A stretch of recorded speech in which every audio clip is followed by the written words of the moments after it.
Hello, you wonderful people, and welcome back to the... What is that? Is that... Huh?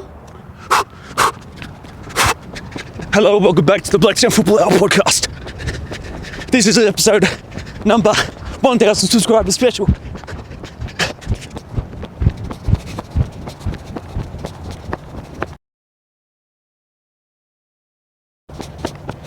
Hello, you wonderful people, and welcome back to the Blacktown Football Hour podcast, episode 2 of our post-season shows, but also episode number, the number of years it takes for Saturn to orbit the sun, number in a percentage of how many American married couples share a toothbrush, allegedly, and of course, the number of trophies that King Kenny Dalglish accumulated in his illustrious career.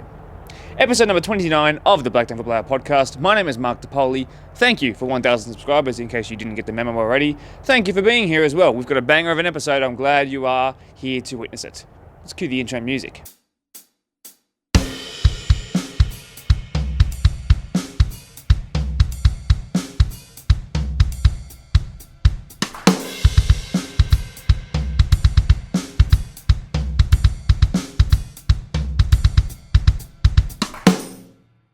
As part of keeping our post-season podcast shows coming for as long as we can, we are continuing on these shorter little episodes, little half-an-hour snippets compared to our regular Blacktown Football Hour. And that means we can do more in-depth interviews and just focus in on one per week, mostly around grand finals and also helping us to wrap up the year in general.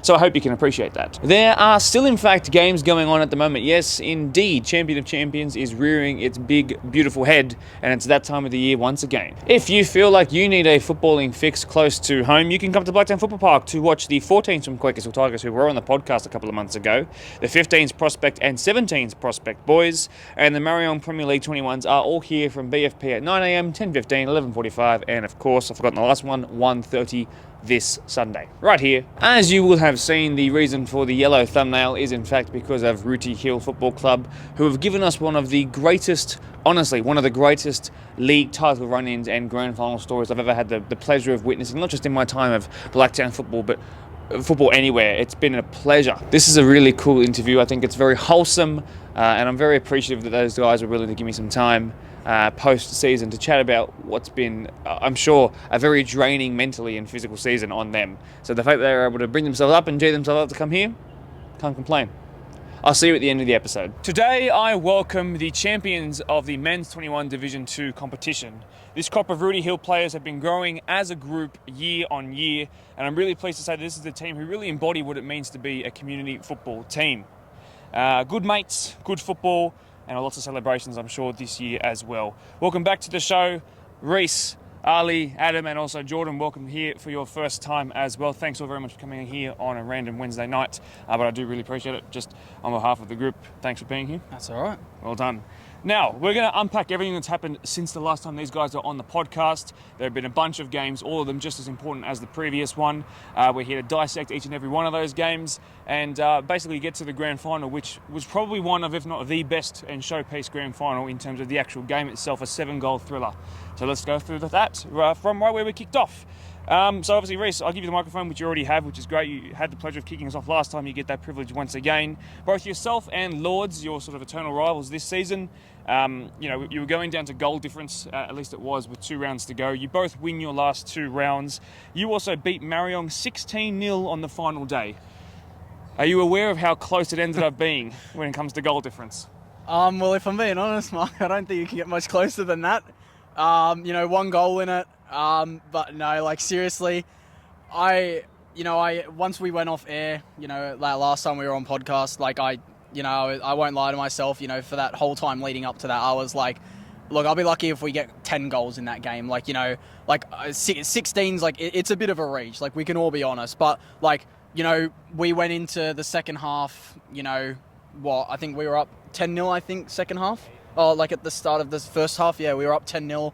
I wasn't going to tell the boys what we needed, but, they didn't know, and I didn't want them to fold at the wrong time, and I just told them, all right, if we do what we just did in that first half, we're minor premiers. And, the boys showed, like, a brilliant effort, and I couldn't have been prouder of them. Like I said, I went in there with the expectation, the boys could get close, but I don't think I'd ever seen anything like this being done before. So, So just to confirm, so the Lords had played their game prior to you guys playing. Yeah, their game? so I won't lie, I had a little spy there. Okay. It was alright. I just I went and watched their first half because their game I think kicked off at 9, and our game kicked off at 11. So I watched the first half, and then someone stayed there to tell me the score. So I knew like what they call the live ladder and everything. So I knew they won 3-1. And after that we needed the 17 goals to draw, 18 to win. And I said to myself that I wasn't going to, buckle and tell the boys how many they needed because, what do they do? You go into the game thinking, I need 16 goals. Like I was saying, I'm sure a lot of the boys, they might have thought they might be able to do it, but deep down inside there is some, thought about it. So, I like I said, I couldn't have been prouder of them to get to that point that we got to, like 16 goals, like 1 goal difference. Like, yeah, I told them, it sucks, but I think that definitely motivated us more going into the end of the season, going into finals, knowing, we had a target on our back the whole season and, Lord struck it right at the end, and fair play to them. If they were so consistent throughout the whole season, they deserved it. So, yeah, but it is what it is. It is what it is. Ali, at one point after the final whistle was blown, like, are we talking like a couple of seconds or minutes after? How long did you have to wait to find out that you guys weren't the minor premiers? At half-time. Because he buckled at half-time, so we didn't know how many goals we needed. Straight after the game, we knew that we needed 17. And in the last minute of the game, we had a free kick go against us in an attacking phase, which could have been our 17th, which then the ref goes and blows for full time straight after that. So it was a bit unlucky. We could have won that. We could have won that 17th if it just went our way that 1 second. It wasn't to be. But these boys stayed together. We knew we had finals the next week. 1 goal wasn't going to change what was going to happen in the semi-finals. Adam, just to get a sort of grip on what the reaction was like prior to that final whistle going for the season, because, in years gone by, and for some other teams, the end of a season is a really good thing. It's a time to celebrate and it's time to think, who's going to come back next year, this and that and the other. But for you guys, you were competing quite literally for every goal. The actual podcast itself was called Every Single Goal Matters, and it turned out that every single goal did matter. What was the reaction sort of like? Was it more just, we have finals to go, or was it actually more sort of frustration? Well, when full-time blew, it was more, I reckon, frustration for the first 10 minutes. But then once Reece and the other boys got around, we just had we had bigger goals coming up that we had to win. Like the week after that, we had Lords to play, so we had to just keep our head and not get frustrated at anyone. Certainly, and we'll sort of expand on the keeping your head point as this episode does go on. Jordan, welcome to the podcast once again, my friend. Thank you for being here. You have the perilous job of sort of going through that first finals game against Lords. So it's a 3-2 penalty loss. It's the first time you guys do lose to Lords in the season, and it's obviously the first round of finals, but you had that safety net. So the 21s, 2s final system works a bit different to everybody else. So you were still in the comp, which is great for you guys. So talk me through that game. What was the score actually at full time, if you can cast your mind back, and who sort of had the ball go their way in that game? They came out with a new formation, and we played our usual formation that we switched to halfway through the season. So we felt confident going into that game. We honestly thought that we would come out of that game with a win, but it was a bit of a stalemate for a long time. And then, if I remember correctly, it was 1-1. At one stage. They got up first and then they had a pen. They got the pen. Yeah. And the pen was a bit controversial, but you have to go with it. And then when it came to pens, I think we just weren't ready, and we didn't think it would go that far. And the goalkeeper played amazing for that. Yeah, because 3-2 on penalties sort of indicates that not everyone had scored there. So certainly a bit of nerves going into that. And who knows what it would have been like if you guys had gone to penalties once again. Good answer, by the way. Again, welcome to the podcast. Now, this was actually meant to go to Maddie, but I do want to sort of give this back to Reece. Maddie's pulled up lame today. Obviously, this team's been together for a number of years now, and they've progressed through sort of the youth divisions, and you've been successful for many years. But this has been really good this year, I can imagine.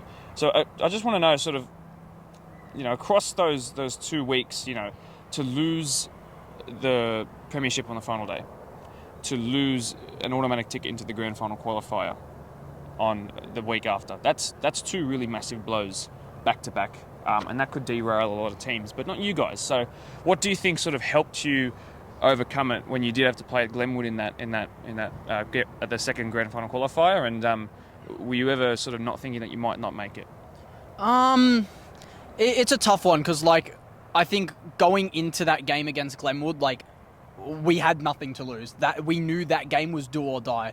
You know, losing the game against Marion, like, it's frustrating. You know, being minor premiers for basically the entire season, losing it in the last 2 rounds, like, it's a frustrating thing. But like we spoke about on the podcast, pot of gold's that grand final. You know, we know that win is that pot of gold. So it was frustrating, but in that Lords game, you know, I think I could sense that there was a lot of nerves around that game. You know, a lot of the team was nervous. I could see, you know, we hit the ground running really well in that game. You know, first 30, 40 minutes, you know, we dominated the game. I think Lords were probably in our half 2 or 3 times. It was very similar to the second time that we played them and beat them 5-1, I think. 5-1. Yeah.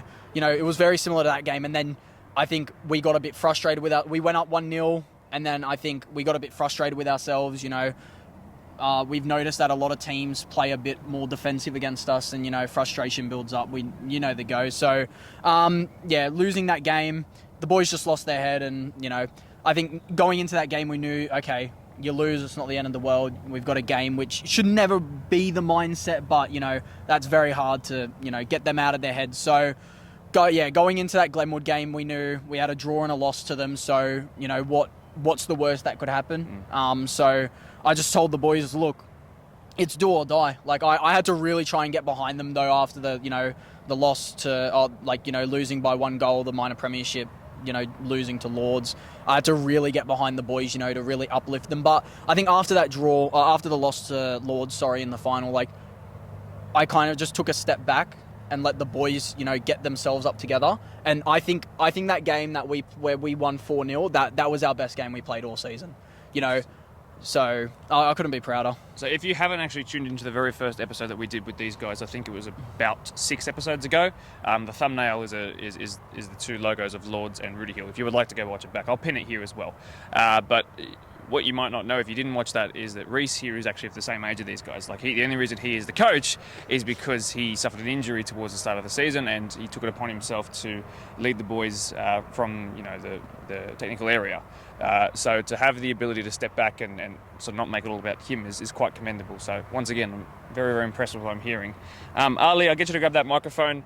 Coming up against a Glenwood team who only a couple of days prior to you guys coming on the podcast for the first time held you to a draw, which meant that you lost that first place and then inevitably would go on to lose the minor premiership. Yeah. I know I keep bringing it up. Sorry, I'm not trying to bully you, I promise. But truly, there's a bit of a mental block there. You know, that was a team you hadn't beat. That's not a thing that anybody else in that competition could say besides that Glenwood red side. So what was the sort of feeling going into that game, sort of before the game, if you can remember, and how did it feel coming out of it? Honestly, I don't think it really built up nerves to us anymore. So we've been a bunch of boys that have been friends before this team was even made, and then came close to mates throughout the season. So situations like that, a lot of it, we use that as motivation, really. Glenwood being the only team we haven't beat this season, we had to beat every team in the comp before we win the finals. So it was kind of like a motivation that we used for us. We ended up beating Glenwood 4-0, but we also used the game that we drew 1-1 in as motivation. So in that game, we hit the post about 5 or 6 times. Our goal, yes, was an own goal, it was a lucky goal, but we dominated that game. And like Reese just said, they played very defensive against us, like pretty much every team has. So we knew that we can put a performance on it, and we just needed a couple of early goals, which we did. I think we scored 2 or 3 in the first half. And that's when we can just hold the game and just start playing our own game. We held possession for pretty much the whole of the second half just because we just had that motivation, that adrenaline behind us. And then straight after the game, when we realised we are in the finals, there was no real celebration that we won the semis, because we know we just lost the Lords. We have to verse them next week.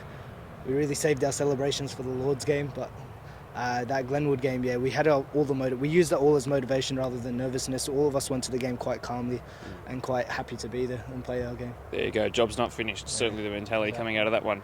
Adam, your turn now. Going into training that week ahead of the grand final now, that's where we're up to. So what was training like that week? Was there an attempt to sort of change things around? Was there a more sort of mental focus on how you might approach the game? What did you guys try and do to prepare yourself to face Lords for a fourth time already? Training was as usual, but it was more intense, I reckon. And we had the mentality of not training for like penalties and stuff because we wanted to win the game outright, which we did. So yeah, I think the Thursday session, it was quite like a relaxing session to just get our nerves down and not worry about it too much.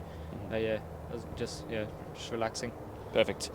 Jordan, now I just want to, before we sort of go into the very depths of this game, because it was a crazy 7-goal game, just tell me what the immediate reaction was like at becoming grand final winners. Can you remember? Oh, well, for me, I didn't really get to celebrate straight away. I was helping someone with a cramp, but I'm sure for the other boys, you could probably ask them. Everyone was buzzing. It was a great feeling. Everyone ran on the field. You know, it's a good place to be when stuff like that happens. Did Rooter Hill have a lot of sort of supporters there from other teams, or did you guys bring a lot of friends down as well? The whole sideline was filled up with family, friends. I'm not sure if it was from either team, but you know, it was a lot of people came on the day, and it was a good turnout. Fantastic. Now, Reece, as far as I've been told, I've actually spoken to Andrew, the opposition coach. Nobody had a lead of more than 1 goal in that game. So it was 1-0, then it was 1-1, then it was 2-1, then it was 2-2. And one time it was Lord's way, then it was your way.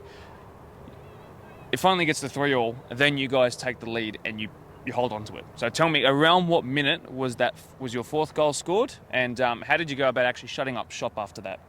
So pretty much, yeah. So we went up 1-0. They drew. They equalised. They went up 2-1. Then we equalised. Then they went up 3-2. So we went into the second half down a goal. So like you said, just constantly back and forth.